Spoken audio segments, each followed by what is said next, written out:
Thank you, everybody. Well, I really appreciate all my friends coming out to support me today. I actually almost didn't make it here tonight. My girlfriend went ballistic on me earlier in the day. She started yelling at me. She said, Marvin, you're really a dummy. I just want to let you know you're a dummy. You were a dummy the moment I met you. You're a dummy now. You'll always be a dummy. In fact, if they had a dummy contest, you'd come in second place. I said, why second place? She said, because you're a dummy. I had a very humbling, something happened to me very humbling last week. I ran into an ex-girlfriend of mine. I hadn't seen her in years, and I couldn't believe it. I mean, I was looking at her face, and I realized this woman looked like a saint. She had a face that looked like a saint. A Saint Bernard. She said, Marvin, be honest, how do I look? I didn't know what to say to her. I said, your lips look like petals. She said, rose petals? I said, no, bicycle petals. She said she was thinking going to a plastic surgeon to get her face redone. I said, well, while you're at it, maybe the doctor will sew a tail on you. She used to tell people she looked part Irish and part Italian. I said, well, now you can tell them you look part Irish, part Italian, and part like a Spitz dog. She had like this big dimple, and her face just sort of collapsed inside it. She said, why did we ever break up? And I said, well, it had to do with your cooking. She said, my cooking? The only thing I ever cooked you was pot roast and lemon meringue pie. And I said, yeah, my problem was I never knew which one I was eating. She said, actually the moment I decided to leave you was when you brought home a microwave oven. She said, why? I said, because then I realized I'd have to eat your food 15 minutes earlier every day.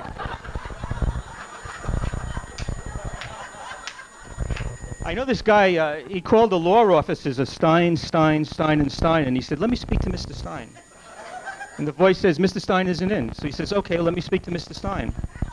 And the voice says, Mr. Stein isn't in. And he says, let me speak to Mr. Stein. And the voice says, Mr. Stein isn't in. Finally, he said, let me speak to Mr. Stein. And the voice says, I'm Mr. Stein, how can I help you?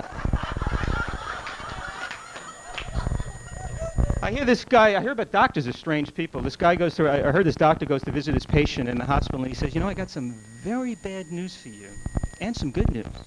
He says, the bad news is last night when you were sleeping, we accidentally amputated your legs by mistake. But the good news is the guy in the next bed, he wants to buy your slippers.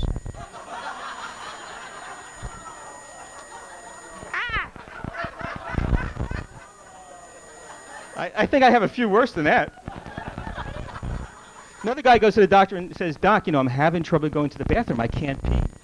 So the doctor says, how old are you? The guy says, I'm 80. The doctor says, don't worry, you peed enough already. The doctor says to him, let me ask you, how often do you have sex? The guy says, infrequently. The doctor says, is that a one-word or a two-word answer? I go to the doctor and I say, Doc, I have trouble. I think I have fleas. I said, what should I do? He says, buy a dog.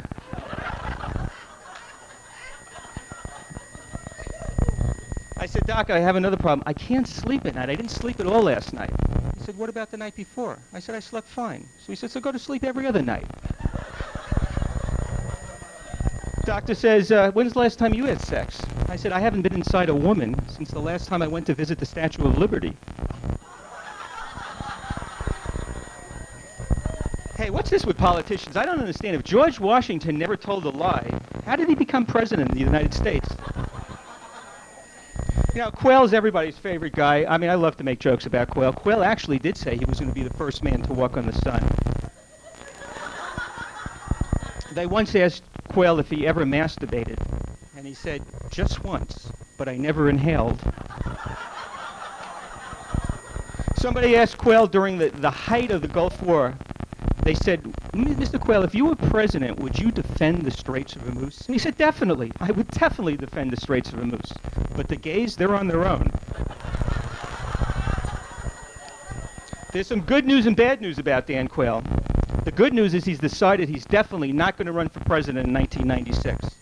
The bad news is he's decided to run for president in 1997. Clinton's having some problems. A lady went up to Clinton and said, lady reporter said, Mr. Clinton, what do you plan on doing about the abortion bill? And Clinton said, oh, I thought I already paid that.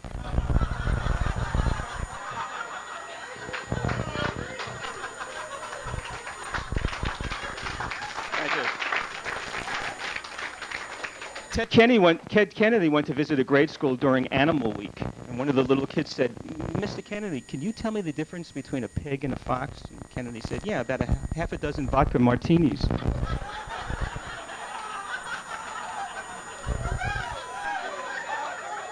I had a troubled childhood. I guess everybody's had a problem with childhood. I remember when I was a little kid, I'm playing at the playground, and this huge guy comes up, drives up in a car, and says, hey, kid, you want to get in the car? And I said, no, not really. And he said, gets out. This guy's huge. He's wearing a raincoat. He says, come on, kid, get in the car. We'll have a lot of fun. And I said, my mommy told me never to get in the car with strangers. The kid said, come on, kid, I'll give you some Hershey Kisses and some wax lips. And I figured, well, I was home from college a couple of weeks. Why not go with the guy?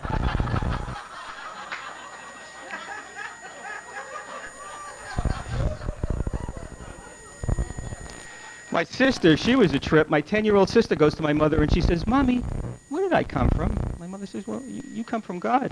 And she goes, well, what about you and Daddy? Where do you come from? My mother says, well, we come from God.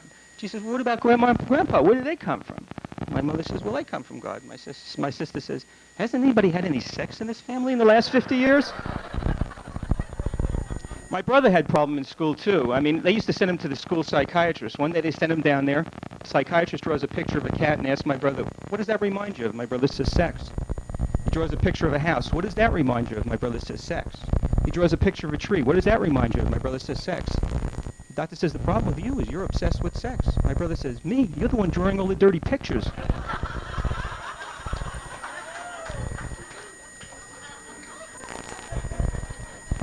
Let's see. My mind went blank. What comes after the sex? Oh, yeah. Let's see. High school. High school was a trip. I didn't get the point of high school. I mean, I went to a tough high school. I grew up in a tough neighborhood. In fact, the entire debating team was on steroids. I was pretty stupid in school. One time the teacher said, Marvin, spell the word Mississippi. And I said, what, the river or the state? She says, can you spell the word farm? I said, sure. E-I-E-I-O? Math was really, I was terrible. The teacher really didn't like me, and she talked down to me. I mean, I'm in high school, and she's talking to me like a first grader, and she says, okay, Marvin, suppose you have 6 apples, and I ask you to give me one. How many apples would you have left? And I said, I'd still have 6 apples. She says, okay, suppose you have $100 in one pocket and $100 in another pocket. What would you have? I said, I'd have my hands in someone else's pockets. I said, listen, teacher, I'm not good in spelling and math. What I am good is in logic. I'm good at logic. Like, I know the best way to get a one-armed man out of a tree. She said, how? I said, you wave at him. I said, I know what Inspector Clouseau and a male prostitute have in common. She says, what does Inspector Clouseau and a male prostitute have in common? I said, they're both Peter Sellers.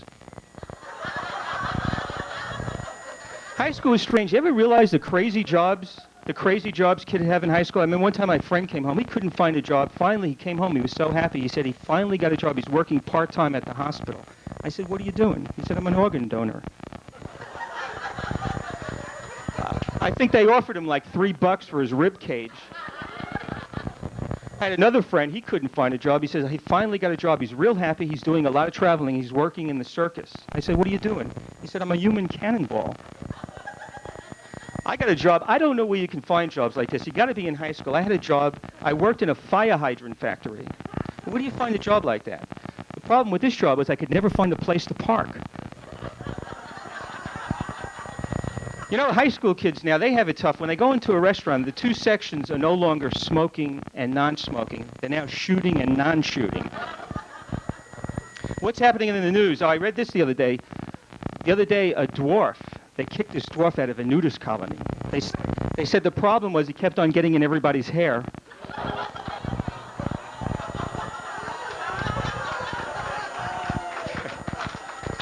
How about this convention in Las Vegas? This convention in Las Vegas was scary. They had a meeting of bulimics and anorexics. And it got out of hand. The bulimics started to eat the anorexics.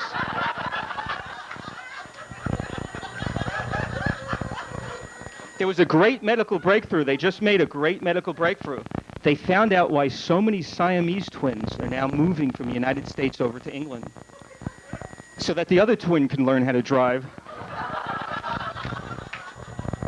There was this huge robbery down in Chinatown. It was scary. Did you hear about what happened? The Bank of America in Chinatown got robbed. The robber went up to the teller and said, "Give me all your money." And the teller said, "You want it for here or you want to take it to go?" Michael Jackson's in the news. Someone wanted to find out, how come Michael Jackson's pants are always so short? And they found out they belonged to a 10-year-old kid. They asked Michael Jackson what his favorite movie was, and he had like a Freudian slip. He said, "Close Encounters of the Third Grade." They asked John Wayne Bobbitt. You remember John Wayne Bobbitt? They asked him what his favorite movie was, and he said he had two. He said at one point in his life, his favorite movie was To Get Shorty. Now his favorite movie is The Return of the Magnificent Seven. OJ's in the news. OJ's not going to get out of the news. OJ, poor OJ, man. He's traveling all around the world, going to all the beautiful golf courses to hunt for Nicole's killer.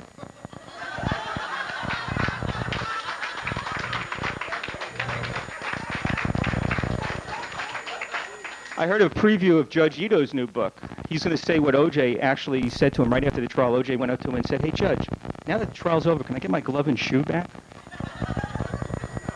Ronald Reagan called OJ after the trial was over. He said, "OJ, now that the trial's over, why don't you and your beautiful wife, Nicole, come on over for dinner?" OJ said now he wants to move to Alabama because he heard everybody has the same DNA code down there.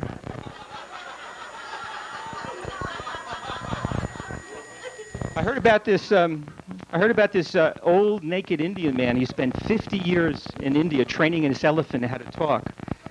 And finally, when the elephant talked, he said, "Hey, how do you breathe through this thing?" Adolf Hitler, I read this clipping in 1945. Adolf Hitler went to a fortune teller, and he asked the fortune teller, "Can you predict when I'm going to die?" And the fortune teller said, "Definitely. You're going to die on a Jewish holiday." And Hitler said, "Really? A Jewish holiday? Which Jewish holiday?" And the fortune teller said, "Any day you die will be a Jewish holiday."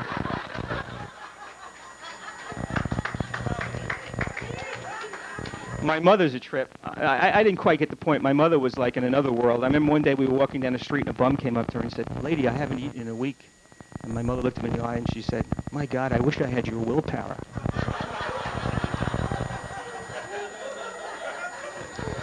We had 2 chickens. My mother was in love with these chickens, but one day, one of the chickens got sick. So my mother killed the other one and fed it chicken soup. I remember one time I walked with my mother. We went into a butcher. We walk into a butcher. My mother says, "Give me a Long Island duckling." So the butcher gives her a duck. My mother looks up the rear end and she goes, "This isn't from Long Island. This is from Nova Scotia." So the butcher gives her another duck. My mother looks up. She says, "Eastern Kentucky."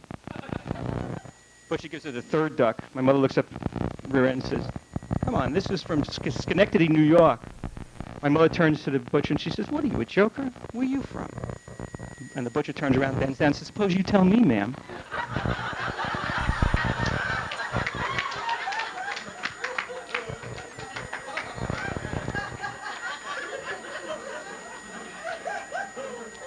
Last joke. Haven't rehearsed this one yet, but heard about this guy that calls a dentist. And he says, "Doc, what do you charge to get a tooth pulled?" And the doctor says, "Hey, listen," he says, "I've got a incredible method. It's painless. It takes about 10 seconds. You won't feel anything. It's only $300. The guy says, "Hey, do you have a cheaper method?" He says, "Well, we have another procedure." He says, "But I can't guarantee you won't feel pain. It may be a little painful. It'll take about 10 minutes. It's about $150. And the guy says, "Doc, you got anything really cheap?" And he says, "Well," he says, I got a method." He says, "I wouldn't do it on a dog." He said, "This is really brutal. It's like one of the Russian methods." He says it's going to take about 4 or 5 hours. You're going to feel pain for at least months. You may even feel pain the rest of your life. The guy says, "How much is it?" Doctor says, $50. The guy says, "Good. Put my wife down for Thursday." Thank you very much. Thank you, friends.